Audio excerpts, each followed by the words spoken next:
There are 5 great secrets. The secret of death is one among those 5.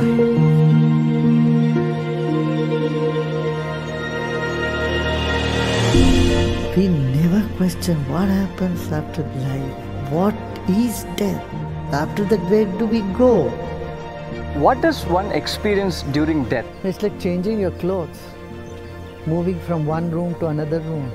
After human life, there are many realms. So then why do they come back to life? To become free, it has to come back. Is it possible to choose the time of death? Oh yeah. If you are a good yogi, you can do that. If you know life thoroughly, you know death. If you know death, you know what life is.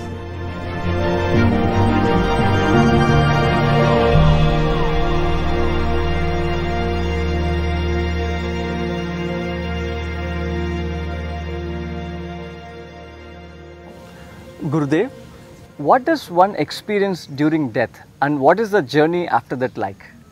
Now, why do you want to know everything right away? You will one day definitely know.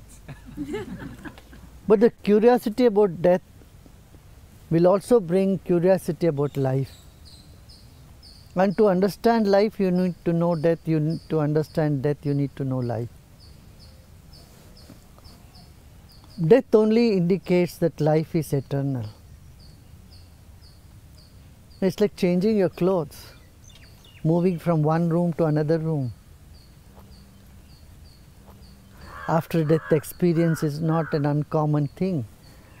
You have many scientific evidences on this also. Millions of people have gone to the border, have had a near-death experience and they have come back. They have shared. Right? But it's good to have that curiosity. What's after death? This very question gives a bigger dimension to our life. It expands our awareness, makes us think much bigger than day-to-day events and the circumstances that we face in life.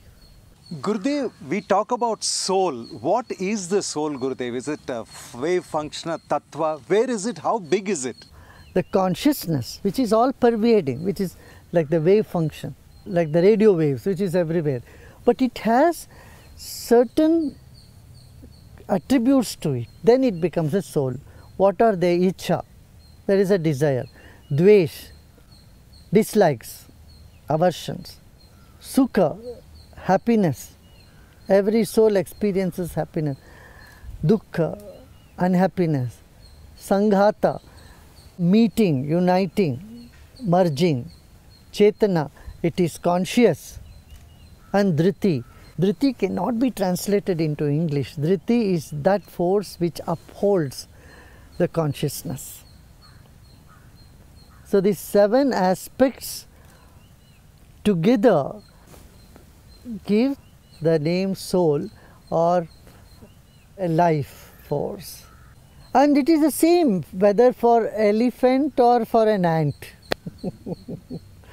Here measurements fail.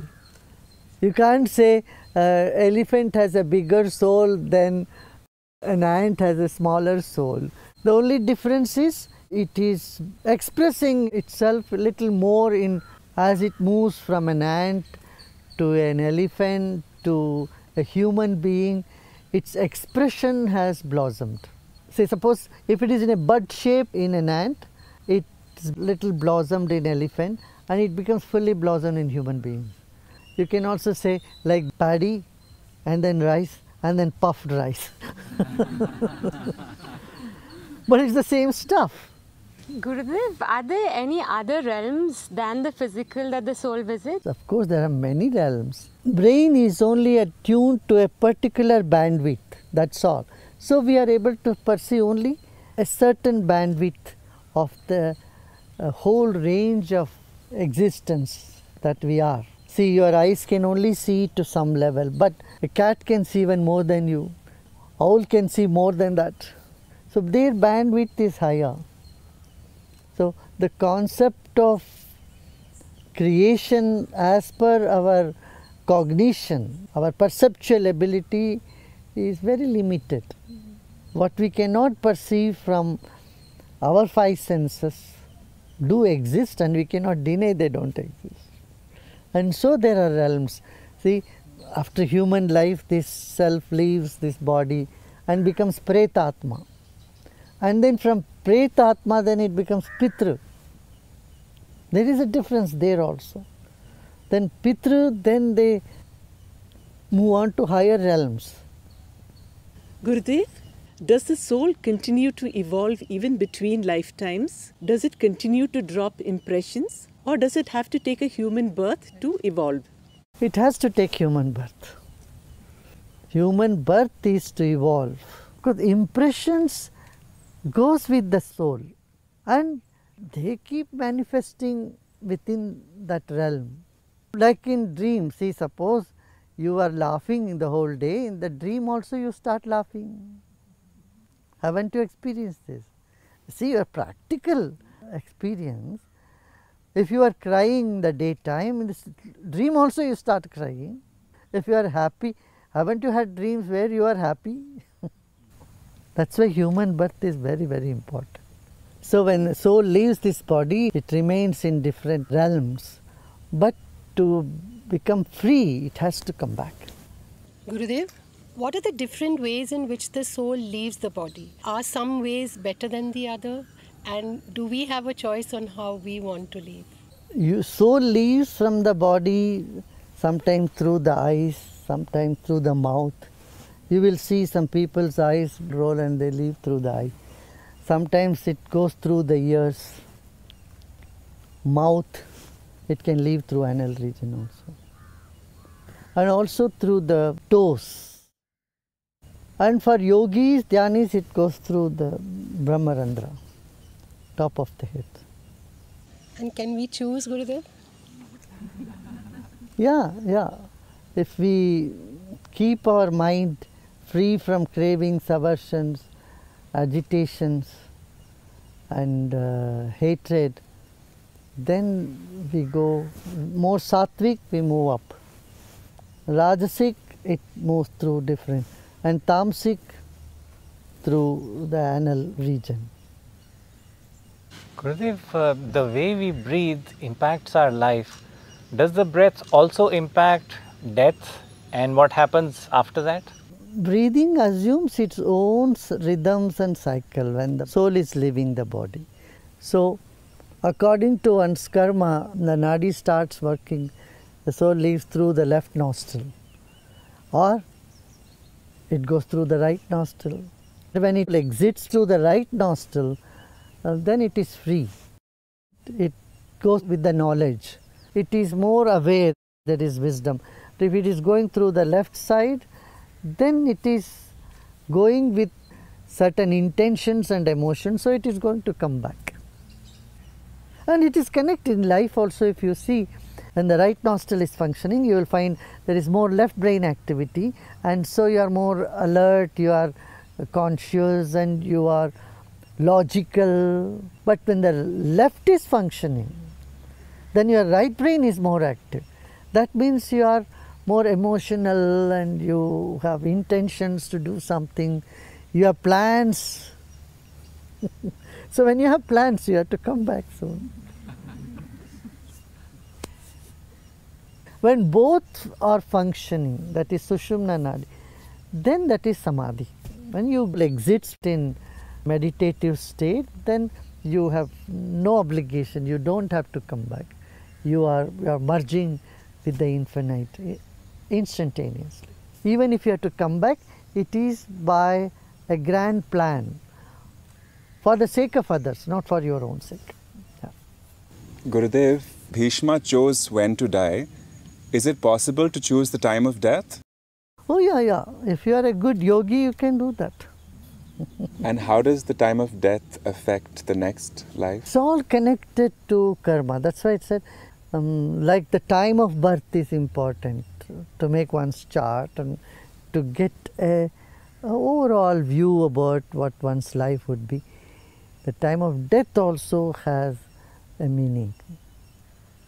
हम लोग कहते हैं ना, so पंचक लग गया. The last 5 stars of the zodiac Dhanishta, Shatabisha, Purvabhadra, Uttarabhadra, Revati. These are the last 5 stars. When a soul leaves at that particular time, when these 5 stars are there, it is said that soul is still very earthbound. It doesn't quickly move on. Like there is a season to sow the seed, only then the seeds will sprout. In the same way, certain days when the soul leaves the body, it remains earthbound for 6 months' time. It still lingers around that place, it gets attached to that place. So that is why Panchaklagya, that is one belief also. So you don't have to worry on that. Gurudev, some people believe that if they live beyond the age of 84, they're not reborn again. Is that true? Age does not count there at all. Some can remain frustrated even beyond 84, 85. You can see people who are 85, 86 or even 90, they look so sad and they so dull and they are carrying so many cravings, aversions, sadness, disappointment in their mind. See, mind doesn't age, my dear. Body ages. That's why people feel that they have not aged, though their body is aging. There's something in them that makes them feel I'm not aged. This mind which takes the impressions. People who are beyond 80 and all, they get so addicted to pornography.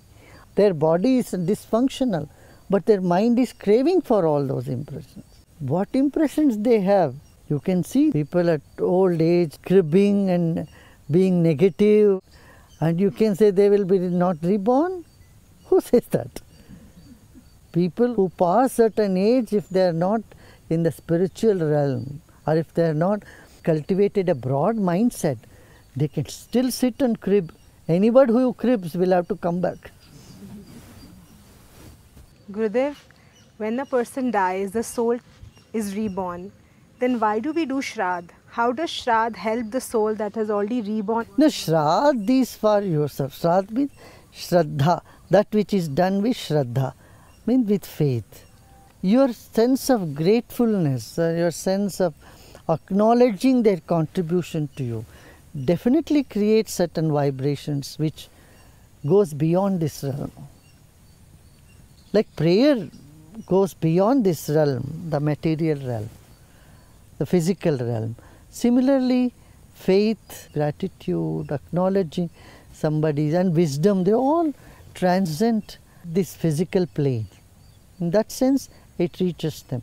So the custom is you feed the poor people. When a hunger is satisfied, when a desire is fulfilled, there is a sense of gratefulness, of blessing. Those vibes are what is more important. You give someone who need whatever, not forcefully, in the name of rituals, we keep on feeding those people who are already overfed or overweight. That will not work. Only the feeling that matters, sense of happiness, fulfillment. All these positive feelings emit vibes, and these vibes surpass the material realm. They reach into the subtle realms is what makes these things meaningful. Without feeling, without that sense of gratitude, you just do some ritual, they don't have much meaning. That which is done with Shraddha is Shraddha. That conveys that feelings to people on the other side as well. The Garud Puran very vividly describes some fearful events that occur after death. Is this in fact the journey of the soul, and is this journey different with or without a guru? When you have a guru, it's a different journey. Even that is said in the Puranas. Because you are connected to a lineage, a guru, and you are moving at the speed of a light. You are moving very fast. Yes, in other things, in Garuda Purana it is said after the soul leaves, it lingers on as Preta Yoni for 10 days. Because the transition is so big that it gets so confused. Now the body, it has dropped. It doesn't want to go back to the body because it looks like an excretion. The body doesn't feel like something that one wants to get into. But one is not used to the other side. This is called Pretyoni. They are in between now. And then after some time it gets used to this in between stage, then it moves on. This is where the knowledge helps. When someone dies, the son or daughter, the priest, they say, you are not the body, you are not the mind, you are not your intellect. Move beyond this. Let this earth element absorb the earth element in your body. Let the water in your body go to the water. Let the fire element engulf this entire thing. So we merge our body back into the nature. Till now it is holding, this is me. Now it says, no, I am not this. What am I? Who am I? This awareness starts happening. And so it said, holding the tail of a cow, the soul crosses the river Vaitarani. But what is cow? Gau in Sanskrit means knowledge, it means movement, it means liberation, and it means cow also. So even the tail of a knowledge, even a little bit of knowledge if you hold on to, you can cross oceans. The ocean may be very big, but a small life jacket is good enough for you to float. This is the knowledge that the children give to the parents or diseased people. It's called tarpan.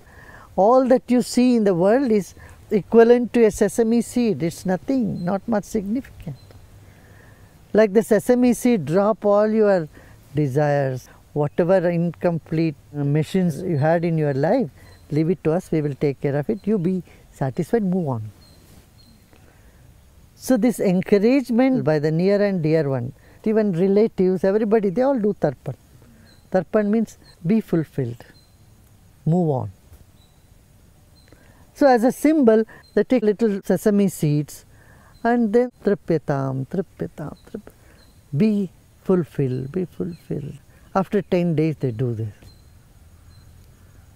One understands from this in-between stage of Pretyoni, they have moved on to Pitraloka. And you conjoin them with your grandfather, your grandmothers and the previous, your ancestral lineage. Tell them they are there and they are waiting for you, they have received you. That is what is Shraddha all about. That is why it is a celebration. After the 10 days, 12 days, 13 days, these rituals are made like that, so that no more crying and no more sadness, but now on you should celebrate. Gurudev, we have heard that the last few seconds before death decides what happens to the person after death, irrespective of how they've lived their lives. Is this true? And also, is there an ideal way to die so that we are not born again? There are instances in the Puranas, say a person in the last minute before his death, he started calling Narayan, Narayan, though it was his son's name, and he got liberated. But those are exceptions. The last minute, only those impressions will come which you have been nurturing the whole life. You cannot create a last minute impression. Last minute only the impression will show up whatever has been there. Yes, of course the strongest of the impressions will prevail.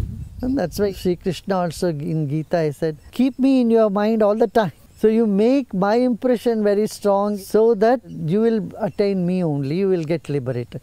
That means whatever you have been practicing, and those practices will obviously will be your strongest impression. Because impressions are already there, they simply surface, they pop up. You cannot try to have a different impression in the last minute. So clear the mind of all the impressions and then keep it hollow and empty, keep it free. And that is meditation. People who are regular meditators you will find automatically the last moment the meditative mind just takes over. Gurudev, it is said that if we die in a place like Kashi, we get liberated. Is this true?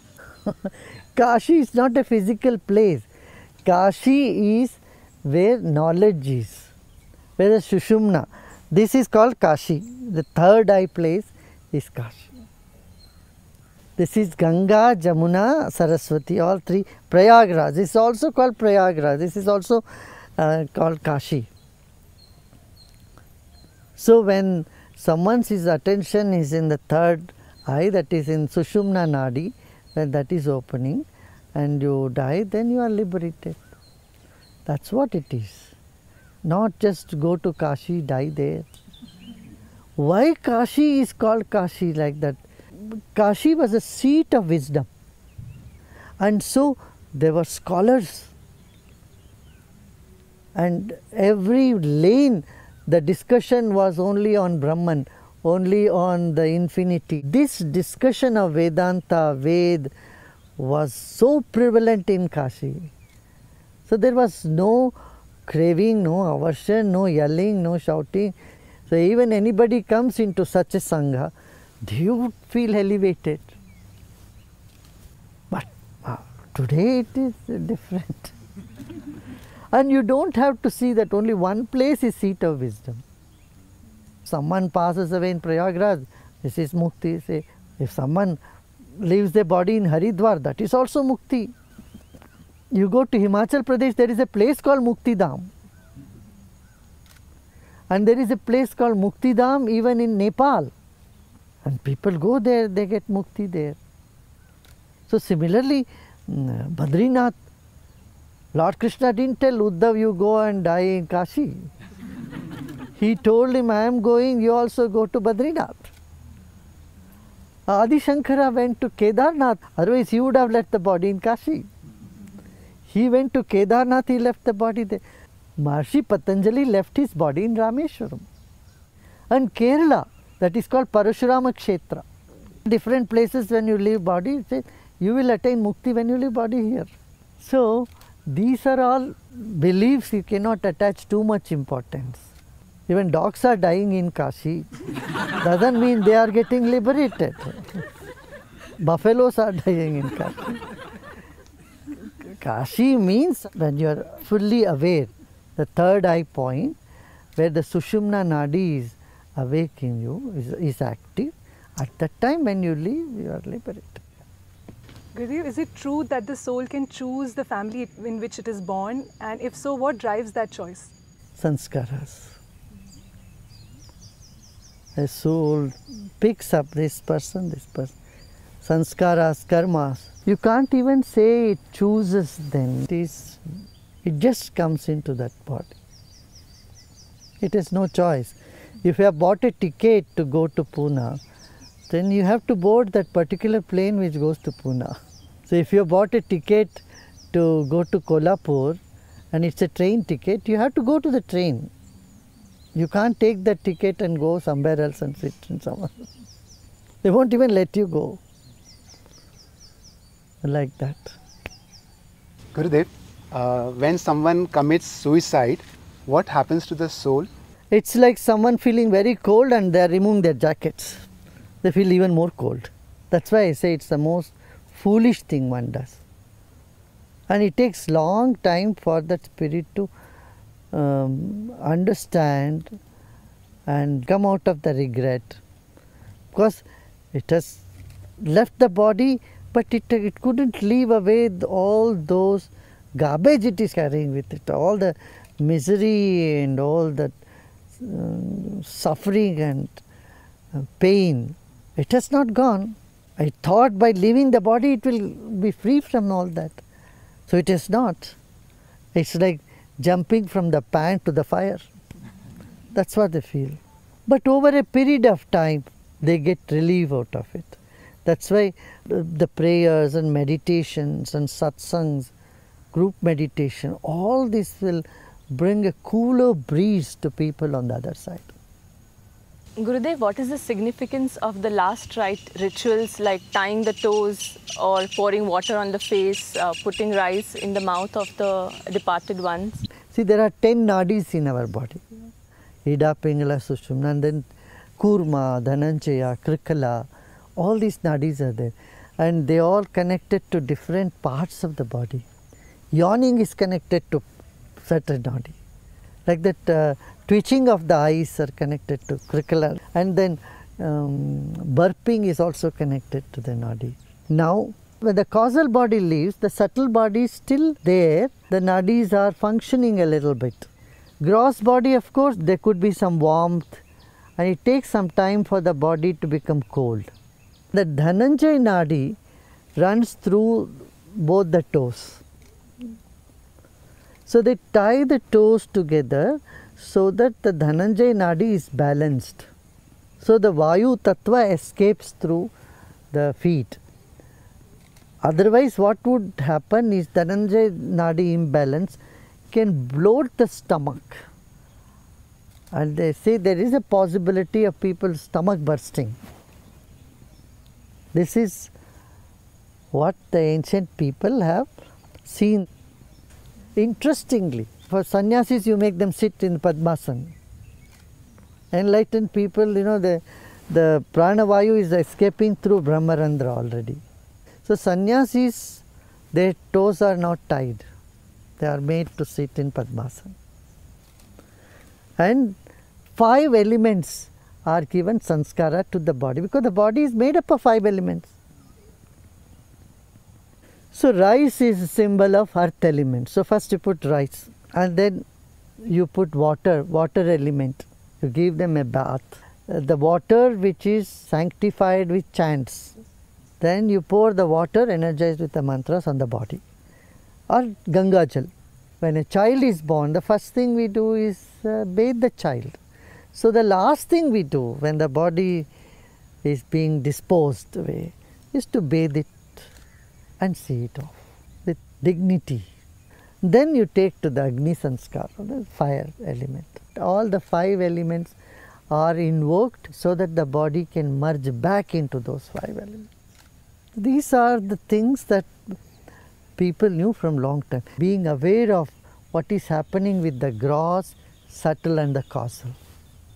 So pouring water is not some shock treatment or any such thing. You don't need to shock a dead body. Gurudev, why is that in some cultures they cremate their dead? I think it is a very good practice. Number one, just imagine billions of people on the planet if everybody occupies so much of space. Second is the 5 elements should merge back into the 5 elements. See, nature does like that. When the animals die, other animals will come and they just make sure that nothing remains. It's only humans, we put the bodies in the coffins, we store it. We make a symbol, sign on top of it. But how many you can do like that? From an environmental point of view, the ancient people from many cultures, they knew this is the best way to save the nature. Can spirits possess any person? And if yes, can devas and higher spirits also possess people? Possessing is a very tough word. I would say spirits can be channeled through people. Devas do channel. Very weak mind, weak spirit feel that they have been possessed by some entities. They simply have to realize they are much stronger than these feelings and emotions, vibrations that come to them. But one is in any path, one who is doing meditation or this, no spirit can come close to them because the spirit is very strong. Gurudev, there is no experience or knowledge of death while we are alive. Is it possible to have that experience while we are alive so the fear of death goes away? You do experience when you are in deep love that you are not the body. When you are in deep meditation, you experience I am not the body. I am not the body at all. So, Sudarshan Kriya, when you do it, what you feel? You feel you are not the body, you are consciousness. These experiences are there. And these things will take away the fear to a great extent. A little string of fear, when nature feels it is needed in you, it will keep it. That's why it's called abhinivesha. A little bit of lesha avidya, a little bit of avidya means little bit of ignorance and a little bit of fear. Nature would keep, because fear is like that shell, that membrane around the seed. That membrane leaves when the seed is sprouting, but till then it protects the seed, correct? In the same way, a child is induced with little fear so that it goes here and there and runs back to mother. Suppose it has no fear, and it will go away anywhere, because that fear brings the child back to the mother. In the same way, nature keeps certain fear here, there. Meditation and wisdom, dhyan and gyan are the way to overcome that. Gurudev, is it possible to bring the dead back to life? Well, there are instances where people have come back to life. Near-death experience is what we say. Clinically, people were dead and then they have come back. There are so many such cases that has happened. But there is nothing like somebody is dead and you are buried them and then you do some mantra, tantra and bring their life back. Just don't believe in these sort of things. As far as I am concerned, I think such things we should not even keep in mind. I know about a sant who has passed away. He said, I'll come back, and they're keeping their body in freezer for years together. And they believe that the saint is going to come back. He may come back. Why would he choose the same body which is so old? These are all spreading ignorance. Gurudev, how did Savitri bring back her husband's?